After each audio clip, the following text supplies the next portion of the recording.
Have you ever wondered what drives the ever-changing demand for commercial real estate? While the buildings themselves remain fixed, the forces creating demand are in constant motion, influenced by trends and turmoil. Welcome to the Commercial Real Estate Insights podcast. I'm your host, Steve Hamoen. Let's get right to it. Alan Buchanan from the Orange County Register reports that lease expirations are a fundamental driver in the commercial real estate market. When a lease is about to expire, it forces tenants to make critical decisions, whether to renew, relocate, or opt for a month-to-month basis. This can lead to a flurry of activity involving planning, broker engagement, site tours, and financial modeling. Without this pressure, the urgency to make deals diminishes. But lease expirations are just one piece of the puzzle. As we moved into 2025, the market experienced a slowdown, not due to a lack of need, but because of uncertainty. Three macro forces were at play: presidential politics, interest rate directions from the Federal Reserve, and consumer confidence. These factors significantly influenced corporate planning and real estate strategies. The commercial real estate demand is also shaped by mergers, acquisitions, and dispositions. These activities can consolidate or free up space in different markets, creating new demands. Sometimes entirely new industries emerge, often following technological breakthroughs or policy shifts. For instance, the rise of electric vehicles has spurred demand for battery plants and charging stations, while lithium-ion batteries require specialized manufacturing spaces. Government regulations can also create new demand. Buchanan references the Environmental Protection Agency's mandate to eliminate Freon from air conditioning units, which led to increased demand for service hubs and training facilities. These examples show how political decisions can directly translate into real estate demand. In summary, the drivers of commercial real estate demand are varied and ever-evolving. As advisors, it's crucial to interpret these signals and help clients stay ahead of the curve. Buildings may be stationary, but the forces behind them are always in motion.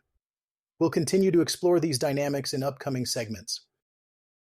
In the latter half of the 20th century, top retail brands shifted from bustling downtowns to mega malls that drew diverse customers from up to 20 miles away. These mall developers relied on building plans and tenant curations that worked equally well in cities like Boston, Los Angeles, Grand Rapids, or Knoxville.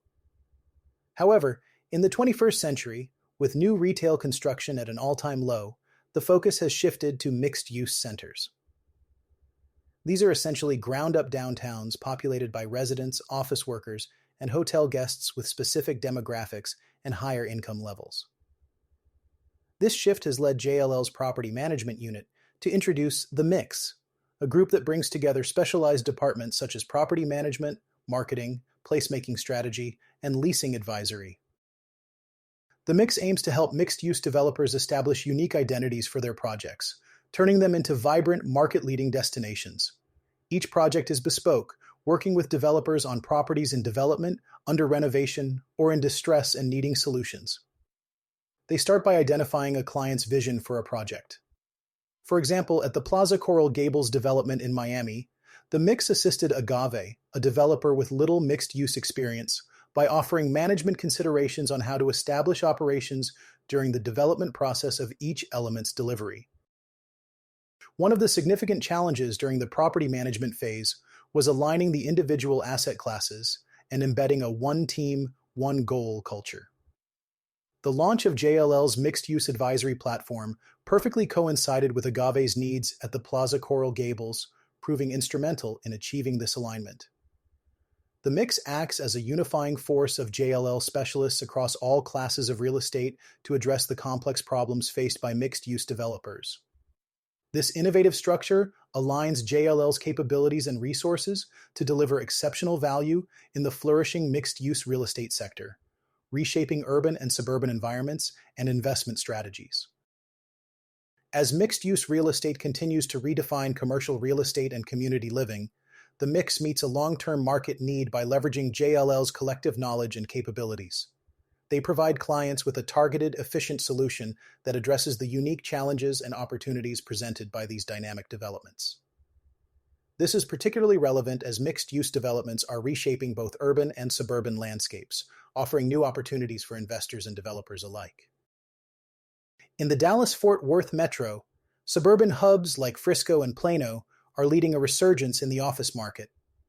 According to Ayush Gupta and Bill Hethcock from the Dallas Business Journal, these areas are witnessing a notable increase in corporate relocations.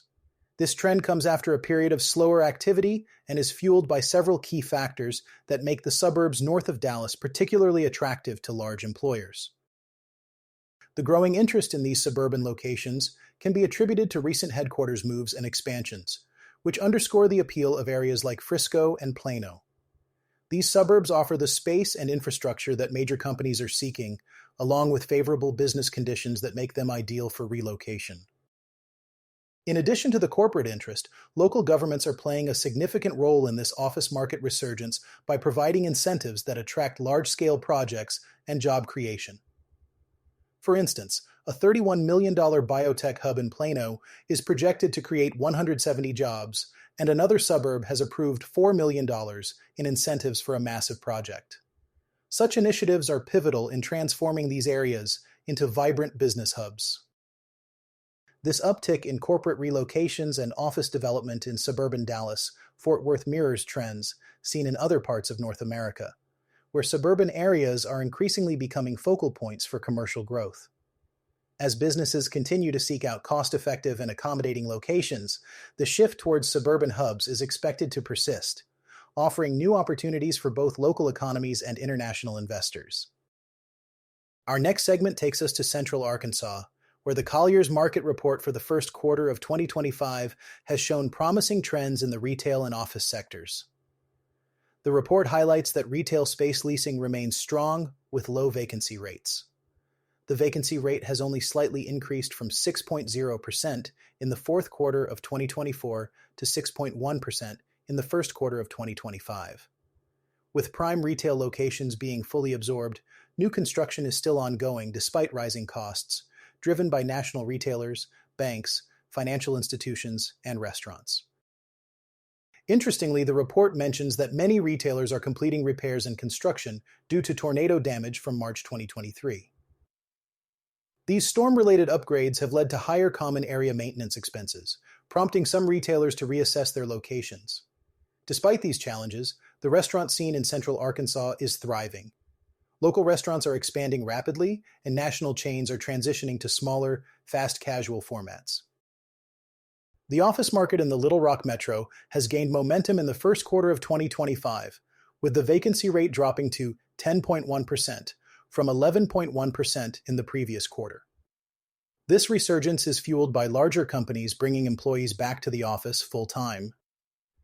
Notably, significant office leases have occurred downtown, and the submarket is expected to continue its upward trajectory. On the industrial front, the market has stabilized, although demand for assets larger than 10,000 square feet has slowed. Vacancy rates have increased slightly to 4.85% from 4.8% in the previous quarter. Despite this, the flex market space is growing in popularity. As industrial space becomes scarcer, companies are turning to flex spaces, resulting in tightened inventory in the 15,000 to 20,000 square foot range. The trends in Central Arkansas reflect a broader pattern seen in other regions, including the Kitchener-Waterloo and Cambridge areas in Ontario, Canada. These areas are also experiencing a vibrant retail sector and a resurgence in office spaces as companies adjust to post-pandemic realities. The demand for flex spaces is similarly on the rise across North America, indicating a shift in how businesses are utilizing commercial real estate. Thank you for listening to the Commercial Real Estate Insights podcast. I'm your host, Steve Hamoen. See you on the next one.